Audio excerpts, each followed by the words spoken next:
নমস্কার বন্ধুরা, আজকের এই ভিডিওটা একদম ব্রেকিং এবং দারুণ খবর নিয়ে। যুবসাথী প্রকল্পে প্রত্যেকে পাচ্ছে 1500 টাকা।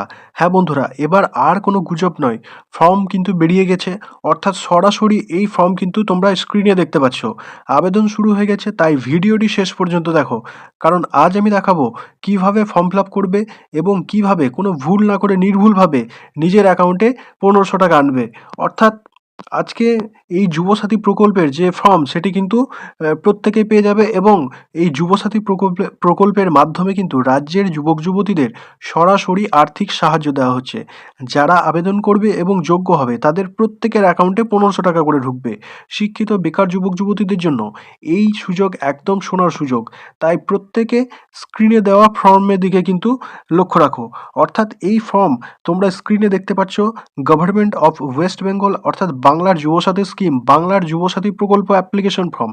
এই ফর্ম ফিল আপ করতে গেলে ইংরাজি বড় হাতের অক্ষর পূরণ এবং যে ঘর ফিল আপ করবে সেক্ষেত্রে ওইখানে কিন্তু টিক চিহ্ন দিতে হবে। এখানে কিন্তু এই বিষয়টি এখানে স্পষ্ট করে লেখা আছে এবং প্রত্যেকেই দেখতে পাচ্ছ। পরবর্তীতে কিন্তু যাদের পাসপোর্ট ছবি তোলা নেই এখনো পর্যন্ত, তারা প্রত্যেকে পাসপোর্ট ছবি কিন্তু কালেক্ট করে নাও, এবং সেই পাসপোর্ট ছবি কিন্তু এই ফর্মে প্রত্যেকের লাগাতে হবে। অর্থাৎ এই ঘরটায় এখানে কিন্তু প্রত্যেকে পাসপোর্ট ছবি লাগবে, দেখতেই পাচ্ছ। পরবর্তীতে কিন্তু এবং আর যেসব ডকুমেন্ট লাগবে সেগুলো হলো এই যে অ্যাপ্লিকেশন বাংলার যুবসাথী স্কিম, বাংলার যুবসাথী প্রকল্পের আবেদনপত্র। যদি দুয়ারে সরকারের রেজিস্ট্রেশন নম্বর থেকে থাকে, সেই রেজিস্ট্রেশন নাম্বার কিন্তু এখানে প্রত্যেকে দিতে হবে। পরবর্তীতে এখানে আধার নাম্বারটি প্রত্যেকে এই ঘরে লিখে দেবে, এবং তারপর রয়েছে বেনিফিশিয়ারির নাম। অর্থাৎ যার নাম ফর্মটি অ্যাপ্লাই হবে, যার নামে এখানে ফর্মটি জমা হবে, তার নাম এখানে, তার অ্যাকাউন্ট, ব্যাঙ্ক অ্যাকাউন্টের সঙ্গে যে মোবাইল নাম্বার যুক্ত রয়েছে সেই মোবাইল নাম্বার এখানে লিঙ্ক করতে হবে। ইমেল আইডি যদি কারো থেকে থাকে সেই ইমেল আইডি কিন্তু এখানে লিখতে হবে। পরবর্তীতে দেখা যাচ্ছে জেন্ডার। এই যে জেন্ডার রয়েছে, এই জেন্ডার ঘরে অর্থাৎ কে পুরুষ কে মহিলা সেই ব্যাপারটি কিন্তু এখানে দিতে হবে। অর্থাৎ যদি কেউ পুরুষ হয়ে থাকে পুরুষ ঘরে টিক দেবে, কেউ যদি মহিলা হয়ে থাকে তাহলে কিন্তু এই মহিলা ঘরে টিক দেবে। জন্ম তারিখ, এখানে যে জন্ম তারিখ রয়েছে অর্থাৎ তারিখ, মাস এবং বছর, এখানে তারিখ লিখতে হবে, এখানে মাস এবং এখানে বছর প্রত্যেকে লিখতে হবে। এবং এই আজকের এই যে 1/4/2026 অনুযায়ী তার কত বয়স হলো সেই ব্যাপারটি কিন্তু এখানে লিখতে হবে। অর্থাৎ আপনার ডেট অফ বার্থ থেকে গুগলে গিয়ে এজ ক্যালকুলেটার লিখবেন। এজ ক্যালকুলেটারে গিয়ে কিন্তু আপনি স্ক্রিনে দেখতে পাচ্ছেন যে এভাবে এজ ক্যালকুলেটার গুগলে লিখে কিন্তু আপনি এখানে আপনার ডেট অফ বার্থ বসিয়ে এবং 1/4/2026 বছরে কত আপনার বয়স হচ্ছে, 1/4/2026 বয়স অনুযায়ী আপনার কত বয়স হচ্ছে সেই বয়সটি কিন্তু এই ঘরে ফিল আপ করে দেবে। এবং পিতার নাম, এবং পরবর্তীতে কিন্তু এখানে দেখা যাচ্ছে যে ফাদার নাম অর্থাৎ পিতার নাম কিন্তু এখানে ফিল আপ করতে হবে। অর্থাৎ এই ঘরটিতে ফাদার নাম এখানে বড় হাতের ইংরাজিতে কিন্তু লিখতে হবে। পরবর্তীতে মাদার নাম, তারপর স্বামী বা স্ত্রীর নাম, পরবর্তীতে ক্যাটাগরি অর্থাৎ জেনারেল না এসসি এসটি বা ওবিসি যদি থাকে সেখানে এটি লিখতে হবে, টিক চিহ্ন দিতে হবে, এবং সেই সার্টিফিকেট নম্বর যদি থাকে সেই সার্টিফিকেট নম্বর কিন্তু এখানে লিখতে হবে।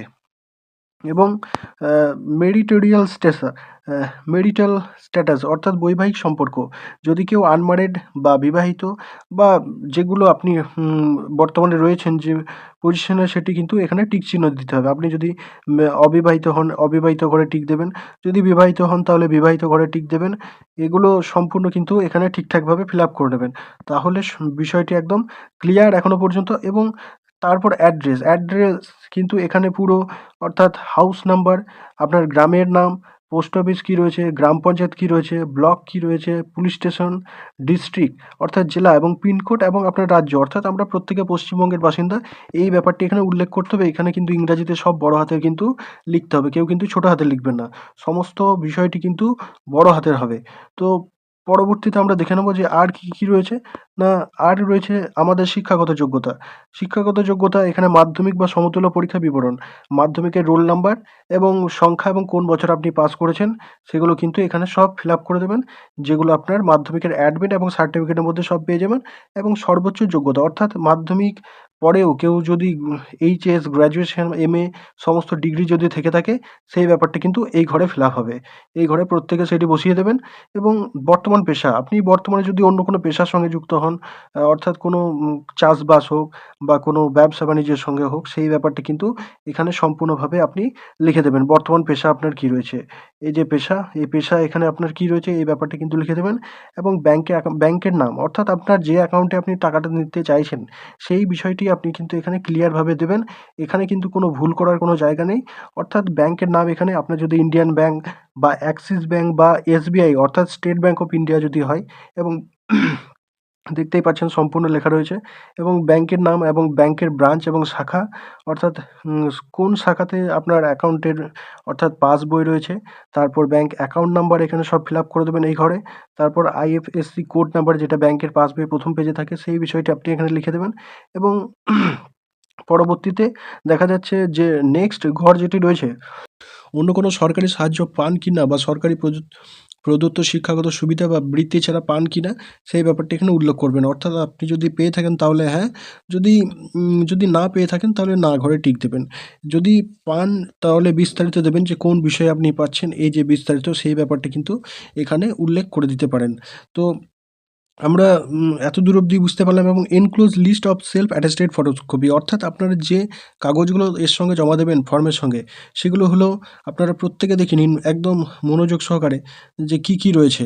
অর্থাৎ ১ নম্বর ঘরে রয়েছে যে এই যে ঘরটা অর্থাৎ মাধ্যমিক অর ইকুইভ্যালেন্ট অ্যাডমিট কার্ড, মাধ্যমিক বা সমতুল্য পরীক্ষায় যে অ্যাডমিট কার্ড রয়েছে সেই অ্যাডমিট কার্ডের ফটোকপি বা জেরক্স দিতে হবে। এবং মাধ্যমিক বা সমতুল্য পরীক্ষা মার্কশিট অর্থাৎ মাধ্যমিকের রেজাল্ট সেটি কিন্তু দিতে হবে। এবং তারপর ৩ নম্বরে রয়েছে ফটোকপি অফ আধার কার্ড, অর্থাৎ আধার কার্ডের একটি জেরক্স কপি দিতে হবে। এবং ফার্স্ট পেজ অফ পাসবুক অর্থাৎ ব্যাংকের ফার্স্ট পেজের ওটির ছবি দিতে হবে। এবং কপি অফ দ্য এসসি/এসটি, অর্থাৎ আপনি যদি কোনো জাতি অর্থাৎ এসসি বা এসটি বা ওবিসি যে কোনো যে জাতির হন না কেন সেই জাতির কিন্তু যদি সার্টিফিকেট থেকে থাকে সেটি জেরক্স কিন্তু দিতে হবে।